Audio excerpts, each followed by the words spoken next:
ಇನ್ನೊಂದು ಬಹಳಷ್ಟು ಇಂಪಾರ್ಟೆಂಟ್ ವಿಚಾರ ಅಂತಂದರೆ ಬಹಳಷ್ಟು ಜನರಿಗೆ ಕ್ಯೂರಿಯಾಸಿಟಿ ಇದೆ, ಒಂದು ಕ್ಯೂರಿಯಾಸಿಟಿ ಸಲುವಾಗಿ ಕೇಳ್ತಾ ಇರೋದು. ದಸರಾ ಆಚರಣೆ ನಿಮ್ಮ ಖಾಸಗಿ ದರ್ಬಾರ್ ಅಂದರೆ ಎಲ್ಲಿಂದ ಆರಂಭ ಆಗುತ್ತೆ, ಸರ್ಕಾರದ ಸುಪರ್ದಿವರೆಗೆ ಎಲ್ಲಿವರೆಗೆ ಹೋಗುತ್ತೆ ಅಂತ, ಅಂದರೆ ಎಲ್ಲಿಗೆ ಮುಕ್ತಾಯ ಆಗುತ್ತೆ ಅಂತ? ದಸರಾ ನೋಡಿ, ನಮ್ಮ ಅರಮನೆ ದಸರಾ, ಸರ್ಕಾರಿ ದಸರಾ ಅಧಿಕೃತವಾಗಿ 1950ವರೆಗೆ ಅದು ಒಂದೇ ಆಗಿತ್ತು. 50ರಿಂದ 69ವರೆಗೆ ನಾವೇ ನಡೆಸ್ತಾ ಇದ್ವಿ ಮನೆತನ ಆಗಿ. ಬಟ್ ಆಚೆನೂ ಸಾರ್ವಜನಿಕ ದಸರಾ ಇತ್ತು. ಯಾಕಂದರೆ ನಮಗೆ ಸಂವಿಧಾನದಲ್ಲಿ ಹಕ್ಕಿತ್ತು, ರಾಜ್ಯರಿಗೆ ವಿಶೇಷವಾದಂಥ ರಾಜ್ಯರ ಪದವಿಗಳಿತ್ತು, ಪ್ರಿವಿ ಪರ್ಸ್ ಮತ್ತು ಪ್ರಿವಿಲೇಜ್ಗಳಿತ್ತು.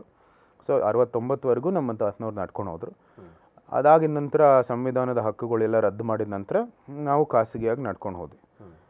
ಸೊ ಅದು ಇವತ್ತು ಪ್ರಸ್ತುತ ದಸರಾ ಅರಮನೆಯಲ್ಲಿ ನಡೆಯೋದು, ಸರ್ಕಾರಿ ದಸರಾ ಪ್ರತ್ಯೇಕ. ನಮ್ಮದೇ ಆದಂಥ ಧಾರ್ಮಿಕ ಆಚರಣೆ ಮನೆಯಲ್ಲಿ ನಡೆಯೋದು. ನಮ್ಮದು ಹಿಂದೆ ನಾವೇ ಆಳ್ತಾ ಇರೋ ಕಾರಣಕ್ಕಾಗಿ ಮತ್ತು ದಸರಾ ನಮಗೆ ಒಂದು ರೀತಿ ಅದು ಸಂಬಂಧ ಇರೋ ಕಾರಣಕ್ಕಾಗಿ ಭಾಳ ಕುತೂಹಲ ಇದೆ ಮತ್ತು ದೊಡ್ಡ ಮಟ್ಟದಲ್ಲಿ ಆಚರಣೆ ಆಗುತ್ತೆ. ಆದರೆ ಅದು ನಮ್ಮ ಮನೆಯ ಆಚರಣೆ. 79ರಿಂದ ಏನಂದರೆ ಸರ್ಕಾರ ನಡೆಸ್ತಾ ಇದೆ, ಅದಾದಮೇಲೆ ಒಳಗಡೆ ನೀವು ಖಾಸಗಿಯಾಗಿ ದರ್ಬಾರವನ್ನು ನಡೆಸ್ತೀರಿ. ಬಿಫೋರ್ ದಟ್ 79ಕ್ಕಿಂತ ಮುಂಚೆಯಲ್ಲಿ ಈ ಮೈಸೂರು ದಸರಾದಲ್ಲಿ ಮುಸ್ಲಿಮರು ಭಾಗ ಆಗ್ತಿದ್ರ, ಅವರ ಪಾತ್ರ ಏನಿರ್ತಿತ್ತು ಅಂತ? ಇದು ಏನು ಮುಸ್ಲಿಮು ಯಾಕೆಂದ್ರೆ ಈಗ ಚರ್ಚೆ ಆಗ್ತಿರುವಂತಹ ಒಂದು ನಿಮಿಷ, ಅದಕ್ಕೆ ನಾನು ಒಂದು ಒಳ್ಳೆ ಉತ್ತರನೇ ಕೊಡೋಣ. ಭಾರತೀಯ ಸಮಾಜದಲ್ಲಿ ಬಹುತ್ವದ ಭಾವನೆ ಇದೆ, ಪ್ಲೂರಲಿಸಮ್ ಅಂತ ಒಂದು ಭಾವನೆ ಇದೆ. ನಾವು ಎಲ್ಲ ಧರ್ಮ, ಎಲ್ಲ ನಂಬಿಕೆಗಳು, ಎಲ್ಲ ಆಲೋಚನೆಗಳು ನಂಬ್ತೀವಿ. ನೀವತ್ತು ದೇವರಲ್ಲಿ ನಂಬಿಕೆ ಇಲ್ಲದೆ ಇದ್ರೂ ಕೂಡ ನೀವು ಹಿಂದೂನೇ. ಇದು ಭಾರತೀಯ ಒಂದು ಸಮಾಜದ ಒಂದು ಭಾವನೆ, ಸರಿನಾ? ಸೊ ನಮಗೆ ಭಾರತೀಯರಾಗಿ ನೀವು ಕ್ರಿಶ್ಚಿಯನ್ನ, ಮುಸ್ಲಿಮ, ಹಿಂದೂನ ಅಂತ ಅದೇನು ನಮಗೆ ಯೋಚನೆ ಮಾಡಲ್ಲ.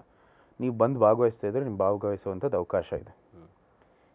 ಆದರೆ ಬೇರೆ ಧರ್ಮದಲ್ಲಿ ಹಿಂದೂ ಧರ್ಮದ ಚೌಕಟ್ಟನ್ನು ಒಪ್ಪೋದಿಲ್ಲ ಅವರು. ಅದು ಭಾವನೆ ಇದೆ.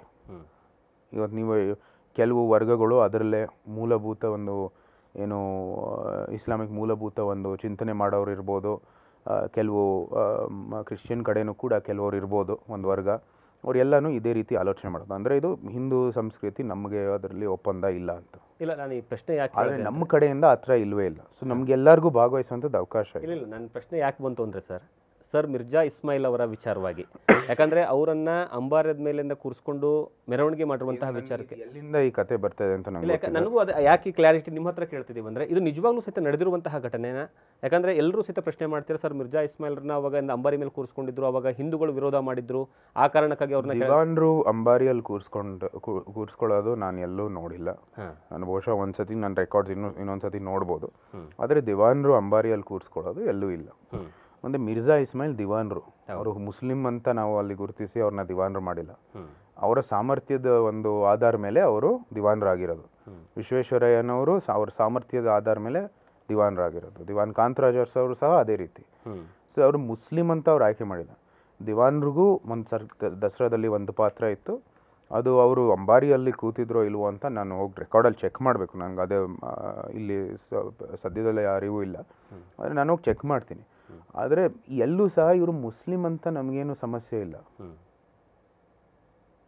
ನಮ್ಮ ದೃಷ್ಟಿಕೋನದಲ್ಲಿ ನಿಮ್ಮ ಮಾರ್ಗ ಬೇರೆ ಅಷ್ಟೇ, ಎಲ್ಲರ ಅಂತ್ಯ ಒಂದೇನೆ, ಅದು ನಮ್ಮ ದೃಷ್ಟಿಕೋನ.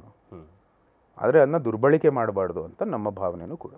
ಓಕೆ ಸರ್, ಈಗ ಇನ್ನೊಂದು ರಾಜರಾಗಿ ನೀವು ಧರ್ಮ ಪರಿಪಾಲನೆ ಮತ್ತು BJPಯಲ್ಲಿರುವಂತಹ ಧರ್ಮ ಪರಿಪಾಲನೆ, BJPಯಲ್ಲಿರುವ ಧರ್ಮ, ಯಾಕಂದರೆ ಯಾವಾಗಲೂ ಸಹಿತ ದೊಡ್ಡ ಚರ್ಚೆ ಆಗುವಂಥದ್ದೇ BJPಯ ಹಿಂದುತ್ವದ ಧರ್ಮದ ಅಜೆಂಡಾನೇ ಬೇರೆ ಅನ್ನುವಂತಹ ವಿಚಾರ ಹೇಳ್ತಾರೆ.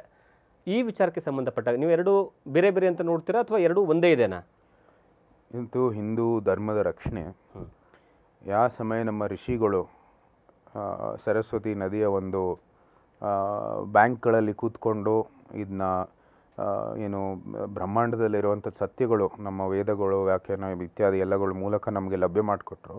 ಆ ಸಮಯದಿಂದ ಇವತ್ತವರೆಗೂ ಅದು ಹಿಂದೂ ಧರ್ಮದ ರಕ್ಷಣೆ ಇರ್ಬೋದು, ಹಿಂದೂ ಧರ್ಮದ ಒಂದು ಅಭಿವೃದ್ಧಿ ಇರ್ಬೋದು ಆಗ್ತಾ ಇದೆ. ಆಧುನಿಕ ರಾಜಕೀಯ ಚೌಕಟ್ಟಿನಲ್ಲಿ ಈ ರೀತಿ ಅದನ್ನ ನಾವು ನೋಡ್ತಾ ಇದ್ದೀವಿ ಅಷ್ಟೇ. ಆದರೆ ಅದು ನಮ್ಮ ತತ್ವಗಳಿಗೆ ಏನು ಹೊಂದಾಣಿಕೆ ಇಲ್ಲೋ ಅಂಥದ್ದು ಏನು ಪ್ರಶ್ನೆನೇ ಇಲ್ಲ. ಇವತ್ತು ಧರ್ಮದ ರಕ್ಷಣೆ ನಿರಂತರವಾಗಿ ನಡೀತಾ ಇರುವಂಥದ್ದು ಒಂದು ಪ್ರಕ್ರಿಯೆ. ಇದು ಆಧುನಿಕ ರಾಜಕೀಯ ಚೌಕಟ್ಟಿನಲ್ಲಿ ಈ ರೀತಿ ಮುಂದುವರಿತಾ ಇದೆ.